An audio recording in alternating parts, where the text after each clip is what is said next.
I was at Apple when they were unveiling this, and everyone immediately thought about companies like Klarna and Affirm. You tweeted that plagiarism is the highest form of flattery. But are you worried that this could hurt your business? Not really. First and foremost, I think it's a great win for consumers worldwide that Apple is now embracing a better form of consumer credit.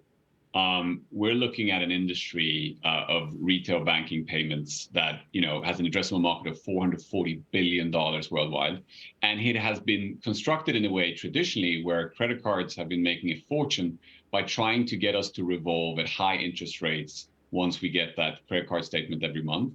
And this form of credit is better for consumers. So I think it's fantastic. And Klarna has been offering this form of credit for a while. I actually would be mostly worried if I was one of those credit card banks who embraced Apple Pay, was so happy to embrace this new technology, and now suddenly find myself having this company in front of my credit card promoting an interest-free credit instead of my 40% revolving credit one, and then pushing that customer to another provider.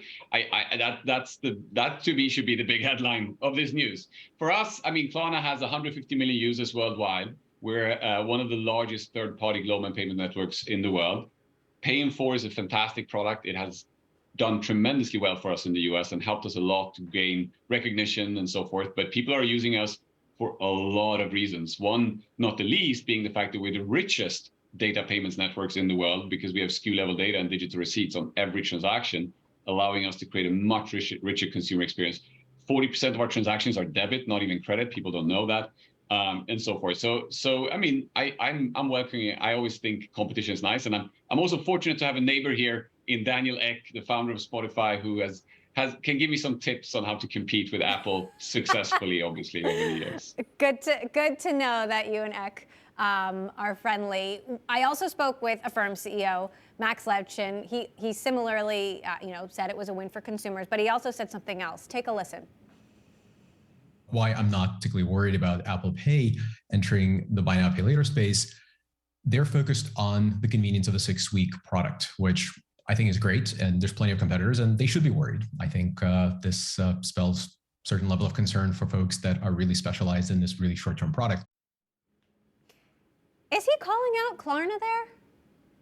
He might. It's funny. Me and Max have a long history. I remember presenting Klarna at depth, trying to recruit him as a board member, and then being surprised by him announcing Affirm 6 months later.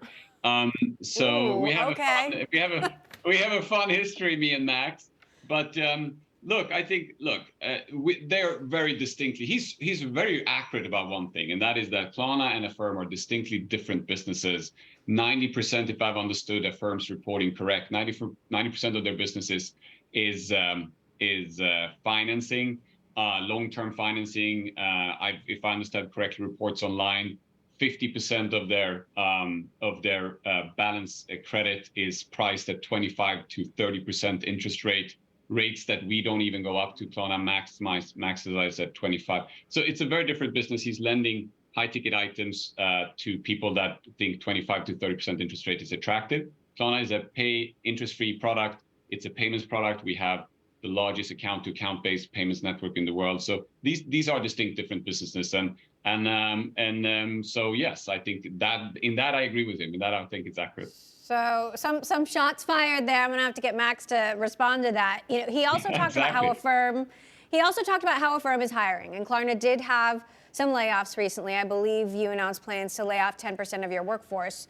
When you look back, do you see any mistakes in your execution? And does this mean that you're kind of slightly less optimistic about how big the market can be for Klarna than you were? No, I think, look, for us, there's a long-term opportunity in this, which has been that I believe we're going through a similar revolution in retail banking and payments that retail went through 10 years ago. You gotta remember, I've been running Klarna for 17 years now, where of the 14 first year were profitable. And I went through the financial crisis with this company 2007 and 2008. So, but what happened in the last 2 years is that we've been very focused on establishing ourselves in the US. We're proud that we have 25 million users, that we see, Macy's and Sephora and big, fantastic brands in the US adopted Klarna and is offering Klarna today. So it's been a very, very, a time where we've been investing a lot. And it's been very clear, as I think a lot of other companies in the US have understood now as well, that there is a shift in investors, investors being entirely focused on asking for what are you doing to grow faster 6 to 9 months ago, are now starting to ask questions about profitability and so forth. And again, we have the benefit of having been a profitable company for a long period of time. We now invested heavily, and we said, look, the end goal is exactly the same that it has always been, but there's going to be a slightly different path towards that. And unfortunately led us to something that, I find obviously very sad, that we, as a consequence of that, decided to make changes to how the org looks and how it's set up. And that has led us to suggest and ask people to, offer them severance packages and so forth, and ask some people to leave Klarna, which is obviously very sad, because I think this is all amazing talent, amazing people that have contributed to the company. So it's a sad thing to do, but I think it's the right thing considering how the market looks nowadays, and I think it will set up even better for future success going forward now in this new market environment that we're in. As you've said, the goal is to become the world's largest retail bank. Given regulation, given the changing competitive landscape, how far out is that vision in the United States and abroad? No, we're quite far actually ahead, right? So to me, like, if you look at this from a future perspective, what I believe in, and what I believe for a long period of time, is that, like, someday in the future, you wake up in the morning, your computer says to your financial assistant, digital assistant says, hey, I've analyzed your mortgage tonight. I realized it could, save you X amount of dollars by shifting from supplier A to supplier B. And the only thing you need to say yes. It's a little bit like self-driving cars. I don't know when it's going to happen, but I do know it will happen. So the future of banking is very different to what we've traditionally seen, where banks have been obsessed with what they call maximizing interest rate spread, meaning, giving depositors as little as possible and then borrowing it out at highest possible interest rate.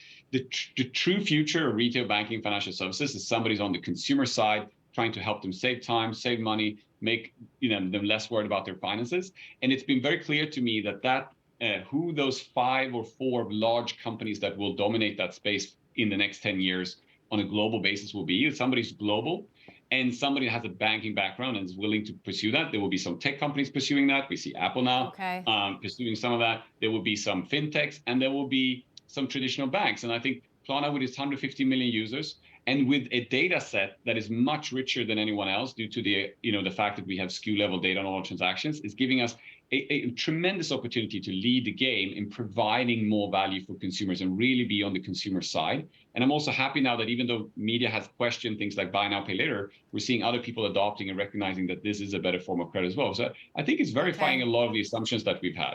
And so feel very excited about it.